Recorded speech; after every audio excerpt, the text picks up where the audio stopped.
अस्सलाम वालेकुम, welcome back to my channel. आज की वीडियो में हम कम्युनिकेशन के कंप्लीट टॉपिक को बहुत इजी और सिंपल वे में समझेंगे। हम कम्युनिकेशन की definition, functions, interpersonal communication, barriers और ऑर्गेनाइजेशन कम्युनिकेशन के बारे में डिटेल में बात करेंगे। तो पहले हम बात करते हैं कम्युनिकेशन की डेफिनेशन की। कम्युनिकेशन का मतलब क्या होता है? आइडियाज, मैसेजेस और इंफॉर्मेशन का एक्सचेंज करना। जब दो या दो से ज्यादा लोग आपस में इंफॉर्मेशन को शेयर करते हैं तो प्रोसेस को कम्युनिकेशन कहते हैं। कम्युनिकेशन टीम वर्क, अंडरस्टैंडिंग और रिलेशनशिप्स को स्ट्रॉन्ग बनाने में इम्पोर्टेंट रोल प्ले करती है। नेक्स्ट हमारा टॉपिक है फंक्शंस ऑफ कम्युनिकेशन। अब हम कम्युनिकेशन के इम्पोर्टेंट फंक्शंस को डिस्कस करेंगे। कम्युनिकेशन के मेजर 4 फंक्शंस होते हैं: कंट्रोल, मोटिवेशन, थर्ड है इमोशनल एक्सप्रेशन एंड लास्ट है इंफॉर्मेशन शेयरिंग। फर्स्ट वन है कंट्रोल। कम्युनिकेशन ऑर्गेनाइजेशंस में एम्प्लॉयज के बिहेवियर को कंट्रोल करती है। मैनेजर रूल्स, पॉलिसीज और गाइडलाइंस कम्युनिकेशन के थ्रू एम्प्लॉयज तक पहुंच जाते हैं। इस तरह एम्प्लॉयज को पता होता है कि उन्हें किस तरह काम करना है और ऑर्गेनाइजेशन के रूल्स क्या हैं। सेकंड है मोटिवेशन। कम्युनिकेशन मोटिवेशन का भी इम्पोर्टेंट सोर्स होती है। मैनेजर्स फीडबैक, एप्रिसिएशंस और इंकरेजमेंट के जरिए एम्प्लॉयज को मोटिवेट करते हैं। जब एम्प्लॉयज को उनकी परफॉर्मेंस के बारे में पॉजिटिव फीडबैक मिलता है तो उनका कॉन्फिडेंस और परफॉर्मेंस दोनों इम्प्रूव होती है। थर्ड है इमोशनल एक्सप्रेशन। कम्युनिकेशन दोनों को अपने इमोशंस और फीलिंग्स एक्सप्रेस करने का मौका देती है। एम्प्लॉयज अपनी प्रॉब्लम्स, आइडियाज और फीलिंग्स शेयर कर सकते हैं।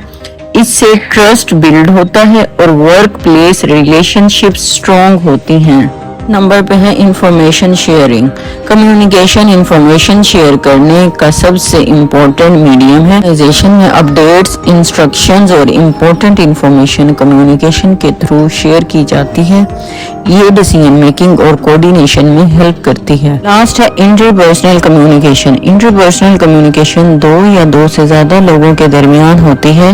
ये कम्युनिकेशन रिलेशनशिप्स बिल्ड करने और अंडरस्टैंडिंग को इम्प्रूव करने में हेल्प करती है।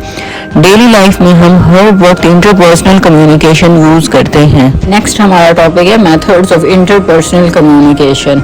इसमें क्या है? इंटरपर्सनल कम्युनिकेशन डिफरेंट मेथड्स के थ्रू की जाती है। सबसे पहला मेथड क्या है? फेस टू फेस कम्युनिकेशन, जो सबसे इफेक्टिव मेथड माना जाता है। दूसरा मेथड क्या है? Phone calls. तीसरा मेथड ईमेल्स, जो कि फॉर्मल कम्युनिकेशन के लिए यूज होती हैं। आजकल वीडियो मीटिंग्स भी बहुत कॉमन हो चुकी हैं, स्पेशली ऑनलाइन वर्क और स्टडीज में। नेक्स्ट है encoding and decoding.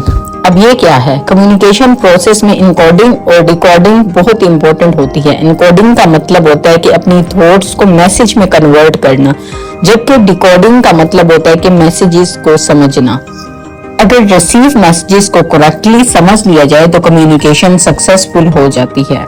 Non verbal communication. Non verbal communication क्या होती है? जो कि हम वर्बली बात नहीं कर रहे। कम्युनिकेशन सिर्फ वर्ड्स के थ्रू नहीं होती, नॉन वर्बल कम्युनिकेशन भी बहुत इंपॉर्टेंट होती है। इसमें body language, facial expressions, eye contact और गेस्चर्स वगैरह आ जाते हैं। कभी कभी बिना बोले भी हम अपनी फीलिंग्स एक्सप्रेस कर देते हैं, ठीक है, उसको बोलते हैं non verbal communication. Barriers to interpersonal communication. अब बात करते हैं कम्युनिकेशन बैरियर्स की। ये जो प्रॉब्लम्स होती हैं जो कम्युनिकेशन को इफेक्ट करती हैं: फिल्टरिंग, जब इंफॉर्मेशन को चेंज करके शेयर किया जाए; इमोशंस, गुस्सा या स्ट्रेस कम्युनिकेशन को नेगेटिवली इफेक्ट कर सकता है; इंफॉर्मेशन ओवरलोड, जब बहुत ज्यादा इंफॉर्मेशन एक साथ दी जाए; डिफेंसिवनेस, जब कोई पर्सन क्रिटिसिज्म को नेगेटिव वे में ले; language barrier, different languages misunderstanding create कर सकती हैं; नेशनल कल्चर, डिफरेंट कल्चर्स की वजह से कम्युनिकेशन स्टाइल डिफरेंट होती हैं। हमारा टॉपिक है organizational communication. Organizational communication organization के अंदर इंफॉर्मेशन का फ्लो होता है। ये टीम वर्क, कोऑर्डिनेशन और प्रोडक्टिविटी इंप्रूव करने में हेल्प करती हैं। इफेक्टिव कम्युनिकेशन किसी भी सक्सेसफुल ऑर्गेनाइजेशन के लिए बहुत जरूरी होती हैं। नेक्स्ट है टाइप्स ऑफ ऑर्गेनाइजेशनल कम्युनिकेशन। क्या है अब ये ऑर्गेनाइजेशनल कम्युनिकेशन की दो मेजर टाइप्स हैं, formal communication and informal communication. हम वन बाय वन इनको डिस्कस करेंगे। फॉर्मल कम्युनिकेशन क्या है? फॉर्मल कम्युनिकेशन ऑफिशियल कम्युनिकेशन होती है। ये ऑर्गेनाइजेशन के प्रॉपर चैनल्स के थ्रू की जाती है। Reports, meetings, notices, official emails formal communication की एग्जांपल्स हैं। नेक्स्ट है अब informal communication. Informal communication casual और फ्रेंडली कम्युनिकेशन होती है। एम्प्लॉइज आपस में इनफॉर्मल डिस्कशन करते हैं। इस कम्युनिकेशन को ग्रेप वाइन कम्युनिकेशन भी कहते हैं। सो गाइज, ये थी कम्युनिकेशन टॉपिक की कंप्लीट एक्सप्लेनेशन। आई होप आपको ये वीडियो हेल्पफुल लगी होगी और आपके कॉन्सेप्ट्स भी क्लियर हो गए होंगे। अगर वीडियो पसंद आई हो तो लाइक, शेयर और सब्सक्राइब जरूर करें। अल्लाह हाफिज। See you in the next video.